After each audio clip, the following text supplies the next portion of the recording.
Bab 72. Gemuruh guntur tak kunjung berhenti. Kilat menyambar langit dari waktu ke waktu. Setelah terbiasa dengan kegelapan, Logan perlahan mulai bisa melihat beberapa garis dengan jelas. Logan perlahan melepaskan Raka. Tubuh kurus Raka gemetar. Logan tak bisa melihat ekspresi Raka dengan jelas. Tapi ia bisa merasakan tubuh Raka gemetar. Logan takut ia membuat Raka takut. Suaranya melembut, "Raka, Kak. Aku hanya mengkhawatirkanmu. Jangan takut. Ayo pulang. Aku akan mengantarmu pulang." Tetesan air hujan yang dingin masih menampar tubuh mereka.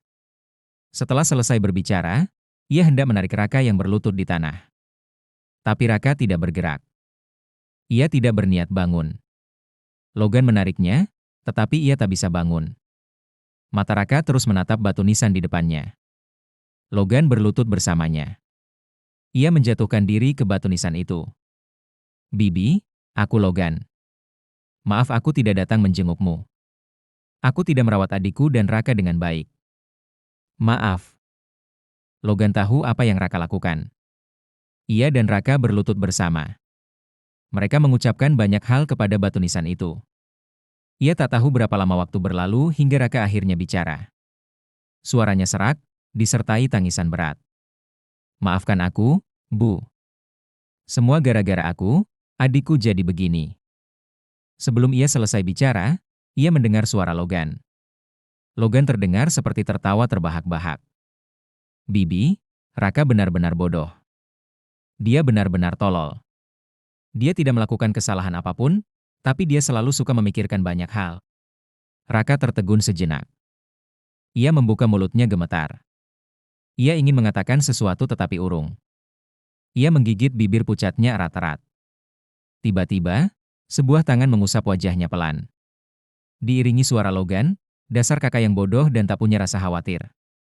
Nanti kalau adik kita bangun, aku akan menceritakan semua hal bodoh yang telah kau lakukan. Biar dia yang mengurusmu." Kata-kata Logan membuat Raka tak tahan lagi. Ia tiba-tiba menangis keras dan kesakitan. Hujan deras tak mampu menyembunyikan tangisannya. Logan memeluknya dan menghiburnya. Tubuh mereka sudah basah kuyup. Mereka hanya membiarkan tetesan air hujan membasahi mereka. Hujan turun cukup lama. Jalanan tergenang air. Ada dua sosok di jalan yang bergerak pelan-pelan. Lampu-lampu jalan menerangi jalan di depan mereka. "Saudaraku, maafkan aku." Raka berbaring lemah di punggung Logan. Ia sudah jauh lebih tenang. Tapi kepalanya masih pusing. Tubuhnya yang dingin mulai terasa panas. Dia masih memegang payung. Logan berjalan pulang sambil menggendongnya di punggungnya. Mendengar permintaan maafnya, Logan mencibir, "Yuk. Akhirnya kau memanggilku kakak. Ngomong-ngomong, ketahuilah kau memang salah, dan aku memaafkanmu." Raka berbaring telentang patuh, "Aku bisa pergi sendiri. Turunkan aku."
Mendengar permintaannya untuk turun, Logan dengan tegas menolaknya. "Tidak apa-apa. Kamu akan demam, jadi jaga kesehatanmu. Kakak pasti akan menggendongmu pulang. Paling buruk, kita akan jalan kaki sebentar. Saat fajar, kita akan naik taksi pulang." Logan sangat kesal karena tidak menemukan mobil untuk menyeberang. Sepedanya patah karena terjatuh. Ponselnya terendam banjir sehingga tidak bisa digunakan. Tidak ada orang di jalan pada malam hari. Bahkan mobil yang lewat pun tidak ada. Jadi ia hanya bisa pasrah dan menggendong Raka kembali. Aku tidak tahu apakah Suster Alex tahu aku tidak bisa dihubungi. Kalau aku tahu, seharusnya aku memberitahunya kemana aku mencarimu. Aku menyalahkan diriku sendiri karena terlalu cemas. Sambil berjalan di air, Logan berbicara dengan Raka di punggungnya. Hujan berangsur-angsur reda, tetapi tetap tak kunjung berhenti. Ia berbicara sebentar, tetapi tak mendengar jawaban Raka. Ia merasa aneh. Raka? Raka, kau tidur? Logan memanggilnya beberapa kali. Akhirnya ia mendengar suara Raka yang lemah. Kak, aku ngantuk banget. Rasanya nggak nyaman banget. Dia merasa tidak mempunyai kekuatan apapun dalam tubuhnya. Logan menyadari Raka pasti demam. Ia segera berkata, Raka, jangan tidur. Kita akan pulang sebentar lagi. Patuhlah, dan ngobrollah denganku. Ia tak berani membiarkan Raka tertidur. Dengan Raka di punggungnya, Logan merasakan tubuh Raka terbakar. Jangan tidur. Jangan tidur. Kamu lihat adikmu kerja keras banget. Kamu bisa ngobrol sama aku, oke? Raka akhirnya sadar, lebih ceria, dan mengobrol dengan Logan. Ia terus menahan perasaan tidak nyaman itu hingga akhirnya ia tak sanggup lagi. Suaranya yang hampir tak terdengar terngiang di telinga Logan. Kakak. Logan tidak mendengar ucapannya dengan jelas. Ia tidak bisa mendengar suaranya. Payung yang disangga di atas kepalanya tiba-tiba jatuh. Tangan Raka pun ikut jatuh. Chris. Raka bisa mendengar Logan memanggil namanya cemas. Ia ingin menjawab, tetapi ia tak punya tenaga untuk membuka mulut. Maafkan aku. Aku telah menyakitimu, saudaraku. Aku benar-benar bodoh. Aku tidak bisa melakukan apapun dengan baik. Aku selalu tertinggal. Kakak. Mereka semua sangat baik padanya. Tapi dia sepertinya hanya menahan diri dan menambah kekacauan. Kakak, cepat bangun. Asal kamu bangun, aku bisa melakukan apapun yang kamu mau. Kesadarannya kabur dan ia jatuh ke dalam kegelapan. Setelah itu, ia seakan bermimpi dalam linglung. Ia memimpikan adik perempuan dan ibunya bersama. Mereka tersenyum bahagia. Raka ingin menangkap mereka, tetapi ia tidak bisa. Ia memohon pada adiknya untuk bermain dengannya. Tapi adiknya tampak enggan. Ia mendorongnya keras. Ia berusaha sekuat tenaga untuk mengejar, tetapi ia tidak bisa. Saat hendak menyusul, ia didorong keras. Wajah Kirana yang mengerikan muncul di hadapannya. Kirana tersenyum muram padanya. Ia terlalu takut untuk menatapnya. Dia tidak tahu sudah berapa lama. Tapi sepertinya suara Kirana yang akrab dan manis mengatakan kepadanya bahwa dia baik-baik saja. Dia akan kembali ketika dia selesai. Baiklah, aku sangat patuh, sangat patuh. Kapan kamu akan kembali? Ia tidak tahu apakah ia sedang bermimpi atau tidak. Tapi ia merasa berisik ketika mendengar suara riuh di telinganya. Ia juga mendengar suara-suara yang familiar. Mereka adalah kakak laki-laki Logan dan kakak perempuan Alex. Saat Raka perlahan mulai sadar, ia mendengar suara familiar di sampingnya. Lihat lukamu. Kenapa kamu datang lagi setelah minum obat dan tidak istirahat cukup? Alex menatap lengan Logan. Ia merasa sedih melihat memar dan bekas luka bengkak yang mengerikan di kaki Logan. Lututnya paling parah. Logan tidak menganggapnya serius. Ia tersenyum pada Alex. Ia berjalan tertatih-tatih ke tempat tidur Raka dengan tongkat, lalu duduk. Berbaring di samping Raka, ia melirik Raka yang masih tidur. Ia lalu mengulurkan tangan menyentuh dahi Raka. Demamnya sudah turun. Apa kata dokter kapan dia akan bangun? Alex menyerahkan apel yang sudah dikupas. Ia juga menyentuh dahi Raka. Ya, karena demamnya sudah turun, dia pasti segera bangun. Matanya melirik Logan yang makan apel sembarangan. Ia menghela napas pelan. Kamu sudah menduga kemana dia akan pergi? Kenapa kamu tidak memberitahuku? Seharusnya aku ikut denganmu. Logan menggigit apel itu. Ia melirik Raka yang masih tidur, lalu menggaruk kepalanya. Ia berkata dengan malu. Gadis-gadis akan takut kalau ke sana malam-malam. Aku baik-baik saja, Aku tidak takut. Ia bilang tidak takut, tetapi ia merasa takut setiap kali mengingatnya. Saat itu, ia begitu bersemangat sehingga ia tidak memikirkan apapun. Ia tidak tahu bagaimana Raka berani pergi sendirian dan tinggal begitu lama. Alex meliriknya tak berdaya, lalu menatap Raka. Sejak Kirana koma, mereka terlihat baik-baik saja, tetapi mereka berdua sangat sedih. Tak disangka Raka lari ke pemakaman tengah malam. Jika Logan tidak terpikir untuk pergi mencarinya, Raka mungkin sudah terbakar sampai mati setelah semalaman diguyur hujan. Kamu harus menjaga dia dan dirimu baik-baik. Aku akan kembali dan menemui adikmu. Setelah dia bangun, aku akan membiarkannya mengajari kalian berdua. Oke, jawab Logan penuh semangat. Setelah keduanya dirawat di rumah sakit, Alex pergi ke rumah dosen untuk menjenguk Kirana. Dalam perjalanan ke sana, ia berusaha keras menyesuaikan diri agar tidak terlihat terlalu lelah.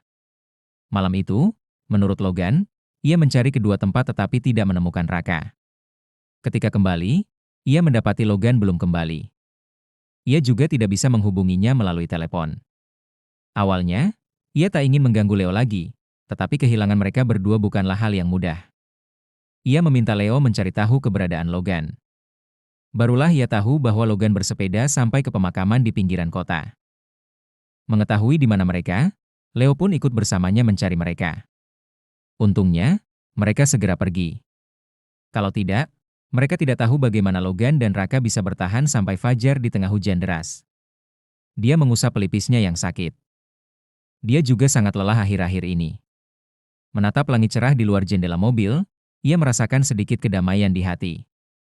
Tiba-tiba ia menerima pesan dari ayahnya. Ia sudah beberapa hari tidak pulang. Ia mengurus Kirana beberapa hari lalu, dan Logan serta Raka 2 hari ini. Ayahnya bertanya bagaimana keadaan Kirana. Ia memintanya untuk lebih memperhatikannya dan tidak membuatnya lelah. Dengan perhatian itu, hati Alex yang lelah terhibur. Ketika tiba di rumah dosen, hanya ada Mommy Layla. Mommy Layla memberitahu Kirana bahwa Daddy Omar dan Liam pergi ke Brooklyn, dan mereka menginap semalam. Namun, ia tidak memberitahu Kirana alasannya. Alex menduga itu pasti sesuatu yang sangat penting. Kalau tidak, Liam tidak akan meninggalkan Kirana saat ini. Leo dan Paman Gio ada di perusahaan. Mereka sangat sibuk saat itu. Alex meminta Ibu Layla untuk istirahat. Ibu Layla akan mengurus Kirana. Mama Layla juga sangat lega karena Alex. Setelah menyerahkannya, Mama Layla kembali ke kamarnya untuk beristirahat. Sudah lama ia tidak bisa tidur nyenyak. Alex pergi ke kamar Kirana. Dia tidak banyak berubah. Dia masih tidur nyenyak di tempat tidur, pucat. Ia duduk di tepi tempat tidur. Ia mengulurkan tangan dan mengusap wajahnya pelan. Kirana kembali kehilangan berat badan. Wajah mungilnya yang gemuk seperti bayi telah kehilangan semua dagingnya. Rasanya tak nyaman untuk dicubit. Kamu tidur nyenyak sekali. Kamu tahu betapa khawatirnya kedua adikmu? Kamu harus bangun dan mengurus mereka. Kalau kamu tidak peduli, mereka bisa gila. Kata-katanya tidak dijawab, tetapi Alex melanjutkan. Dokter bilang dia tidak mau bangun, tapi bukannya tidak bisa bangun. Dia tidak tahu harus berbuat apa untuk membangunkannya, tapi bicara dengannya pasti akan membantu. Kirana, kapan kamu belajar menghindari masalah? Bukankah kamu paling benci menghindar? Bukankah kamu bilang bahwa tidak peduli kesulitan apa yang kamu hadapi, kamu harus menghadapinya? Alex mengomel tanpa henti. Ia paling tidak suka mengomel. Ia tidak suka bicara terlalu banyak, apalagi jika tak ada jawaban. Ia merasa itu tak berarti. Tapi ia sangat ingin mengobrol dengan Kirana yang tak bisa menjawab pertanyaannya. Ia mengucapkan beberapa patah kata tak penting, sangat biasa dan sederhana. Ia mengeluh bahwa mereka sangat lelah akhir-akhir ini. Suamimu harus diam-diam diberi pil tidur setiap hari agar bisa tidur.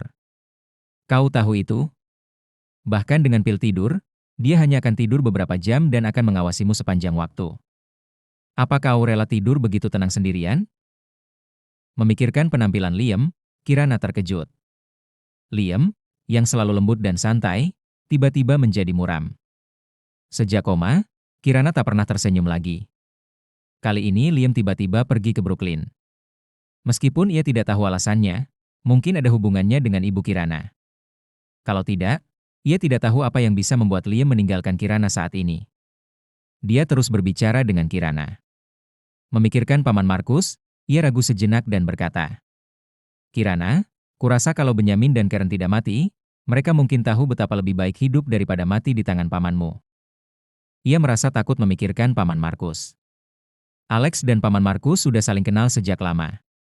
Sejak Alex mengenal Kirana, mereka juga mengenalnya. Itu juga pertama kalinya Alex tahu bahwa Paman Markus adalah sosok yang kejam. Benyamin dan Karen benar-benar hancur olehnya. Tidak ada jejak yang tersisa. Alex berjalan ke jendela dan membukanya. Langit cerah terlihat di luar. Angin sejuk perlahan berhembus masuk, membawa aroma samar rumput hijau. Bermandikan sinar matahari, ia menoleh menatap Kirana. Ia berjalan perlahan, duduk di samping tempat tidur. Ia mengulurkan tangan mencubit wajah mungil Kirana. Ia menghela napas panjang dan berkata, "Cepat bangun. Kamu sudah lama tidak berjemur. Kamu juga sudah lama tidak melihat langit biru favoritmu. Lihat, langit di luar jendela sekarang indah. Itu warna langit biru kesukaanmu." Suaranya melengking. Walaupun tahu takkan ada jawaban, ia tetap merasa kehilangan. Sambil menatap pemandangan cerah di luar, nada suara Alex terdengar kecewa. "Kirana, tahukah kau kalau kau benar-benar bajingan?" "Ya, agak menyebalkan." Alex tiba-tiba menoleh. Bukan Kirana yang menjawab. Ia melihat Paman Markus berdiri di pintu. Kemeja putihnya yang kusut tampak agak berantakan. Lingkaran hitam di bawah matanya menunjukkan ia sudah lama tidak istirahat. Mata coklat gelapnya muram, dan ada sedikit rasa dingin di wajahnya yang tegas. "Aku tidak." Alex melihat ekspresinya tidak baik. Ia ingin menjelaskan, tetapi Paman Markus memotongnya. Ia mengangkat tangan dan berkata perlahan, "Kamu benar. Dia bajingan." Ia berjalan perlahan ke tepi tempat tidur dan duduk. Ia menatap Kirana yang tidur nyenyak. Matanya dipenuhi rasa sakit. "Bajingan kecil, apa kau akan tidur dan melarikan diri seumur hidupmu?" Ia tahu Kirana tak akan sanggup jika tahu yang sebenarnya, tetapi ia tak menyangka Kirana akan lari dengan cara ini. Melihat ini, Alex diam-diam meninggalkan ruangan. Ia tahu Paman Markus mungkin punya banyak hal untuk dibicarakan dengan Kirana. Setelah Kirana koma, Paman Markus sempat datang sekali, tetapi entah mengapa, ia tidak datang lagi. Paman Markus mendengar Alex menutup pintu. Ia lalu dengan lembut mengelus dan mencubit wajah Kirana yang pucat dan kurus. "Lihat, betapa kurusnya dirimu." Melihat wajahnya yang pucat pasi, Paman Markus takut menyentuhnya. Ia takut tak sengaja menghancurkannya berkeping-keping. Matanya tertunduk dan ia melihat bekas jarum di punggung tangan wanita itu. Jantungnya berdebar kencang untuk waktu yang lama. "Bukankah kau paling takut sakit? Bukankah kau paling takut disuntik? Lihat dirimu sekarang, kenapa kau masih tidur?" Paman Markus sebenarnya tidak ingin melihatnya seperti itu. Ia lebih suka melihat gadis kecil yang selalu bersemangat dan lincah, yang suka membuat masalah di mana-mana. Ia lebih suka membersihkan kekacauan itu. "Cepat bangun, atau pamanmu tidak akan menyukaimu." Apapun yang dikatakannya, tetap tidak ada jawaban. Dia berbicara sendiri dengan cara yang membosankan. Dia tidak banyak bicara, dan sepertinya tidak tahu harus berkata apa. Dia hanya menatap Kirana dalam diam untuk waktu yang lama. Ponselnya berdering. Ketika ia mengangkatnya, wajahnya semakin muram. Ia melirik Kirana. Kelembutan di matanya berubah menjadi tajam. Calira tiba-tiba kabur. Ia bangkit dan meninggalkan ruangan. Alex sedang berjaga di luar pintu. Ia melihat Paman Markus keluar dari ruangan dengan tergesa-gesa. Ia pergi tanpa meliriknya sedikit pun. Alex bergegas masuk ke kamar dan menatap Kirana. Kirana tidak bereaksi atau berubah. Ia tak bisa menahan diri bertanya-tanya mengapa Paman Markus tanpa pergi terburu-buru. Tapi ada beberapa hal yang tak perlu ia ketahui, jadi rasanya aneh. Tugas utamanya adalah merawat Kirana. Mereka akan mengurus sisanya. Ia mengambil handuk hangat dan menyeka wajah Kirana. Saat hendak mencuci handuk lagi, ia mendengar suara pesan teks di ponsel Kirana. Awalnya dia tidak peduli. Ia tidak mau memperhatikan dan berbalik untuk pergi. Namun, telepon itu terus berdering. Alex menoleh curiga ke ponsel di samping bantal Kirana. Itu bukan miliknya, itu milik Kirana. Wajar menerima pesan, tapi sudah berhari-hari tidak ada yang mengiriminya pesan. Mereka yang mengenalnya tahu situasinya, dan mereka yang tidak mengenalnya tidak menghubunginya. Meskipun tidak terlalu bagus, entah kenapa Alex ingin membukanya. Ia mengangkat telepon dan menyadari bahwa kata sandi diperlukan. Ia ragu sejenak, lalu memasukkan beberapa angka, dan telepon pun menyala. Ia pun menghela napas lega. Sebagai orang yang pelupa kata sandi, Kirana selalu menggunakan kata sandi yang sama. Alasan ia tahu adalah karena Kirana ingin memberitahunya. Kirana bilang ia paling percaya pada Alex, jadi ia tidak peduli jika Alex tahu rahasia kecil ini. Saat membuka informasi ponsel, Alex melihat 2 pesan teks dari nomor tak dikenal. Ia terkejut ketika melihat isi pesan teks itu. Kirana, aku kabur. Aku mau darahmu untuk menebus kematian orang tuaku. Tunggu saja. Saat aku kembali, aku akan membunuhmu dengan tanganku sendiri. Calira. Meski namanya tidak disebutkan, jelas itu Calira.